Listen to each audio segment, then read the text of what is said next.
সাকিব তামিমরা নয়, এবার আম্পায়ার হিসেবে বাংলাদেশের জন্য বিরল সম্মান বয়ে আনলেন শরফুদ্দৌলা সৈকত। বাংলাদেশের প্রথম এবং একমাত্র আম্পায়ার হিসেবে তিনি আইসিসির আম্পায়ারদের এলিট প্যানেলে যুক্ত হয়েছেন। ভারতে অনুষ্ঠিত বিশ্বকাপে সাকিব বাহিনী কিছু করতে না পারলেও আম্পায়ার হিসেবে সৈকত ছিলেন দুর্দান্ত।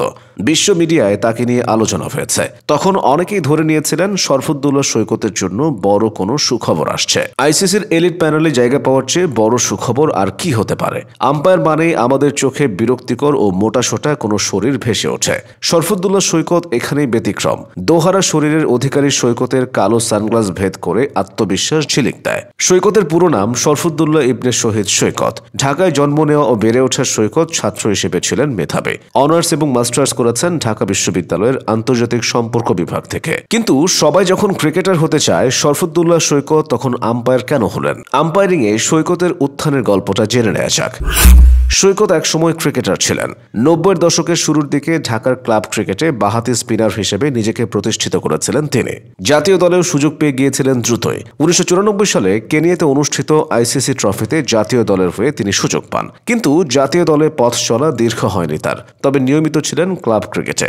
২০০০ থেকে ২০০১ সালের মধ্যে খেলেছেন ১০টি প্রথম শ্রেণীর ম্যাচ, ১০ ম্যাচে উইকেট নিয়েছেন ৩১টি। এদিকে দীর্ঘদিন ধরে আইসিসির পুরুষ ক্রিকেটের ইভেন্টগুলোতে বাংলাদেশে আম্পায়ার উপস্থিতি ছিল না। তারপর সৈকত যুগের সূচনা হয়।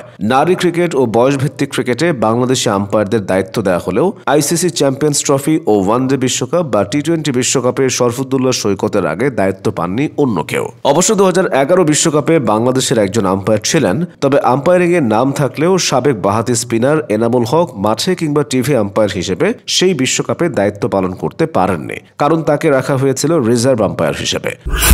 ওয়ানডে ক্রিকেটে আম্পায়ার হিসেবে শরফুদ্দৌলা সৈকতের অভিষেক হয় ২০১০ সালের জানুয়ারিতে ঢাকায় শ্রীলঙ্কার বিপক্ষে। টেস্ট ম্যাচ অবশ্য পরিচালনা করেছেন অনেক পরে। ২০২১ সালের ফেব্রুয়ারিতে বাংলাদেশ ওয়েস্ট ইন্ডিজ টেস্টের মাধ্যমে ক্রিকেটের ক্লাসিক ফরম্যাটে আম্পায়ার হিসেবে অভিষেক হয় সৈকতের। তবে শরফুদ্দৌলা সৈকত নিজেকে চিনিয়েছেন ঘরোয়া ক্রিকেটে আম্পায়ারিং করে। কিন্তু সৈকতের জন্য বাংলাদেশের ঘরোয়া ক্রিকেট আম্পায়ারিং করা অনেক বেশি চ্যালেঞ্জিং ছিল, কারণ এখানে সবাই চায় শতভাগ পারফেকশন। কেউ চিন্তা করে না যে আম্পায়ারদেরও ভুল হতে পারে। অপরদিকে দেশের ঘরোয়া ক্রিকেট টেকনোলজি বা প্রযুক্তির ব্যবহারের দিক থেকেও পিছিয়ে আছে।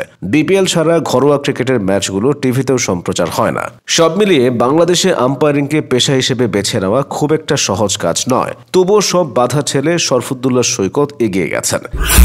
তিনি দেখিয়ে দিয়েছেন বাংলাদেশে আম্পায়াররাও এখন আইসিসি ইভেন্টে দায়িত্ব পালনের যোগ্য। একজন ক্রিকেটারের জন্য তারকা খ্যাতি পাওয়া যতটা সহজ, একজন আম্পায়ারের জন্য বিষয়টা ততটাই কঠিন। বিলি বাউডেন, সাইমন টাফেলরা আম্পায়ারিংয়ের মাধ্যমেই ইতিহাসে জায়গা করে নিয়েছেন। ক্রিকেট প্রেমীদের প্রত্যাশা শরফুদ্দৌলা সৈকত হবেন বাংলাদেশের বিলি বাউডেন।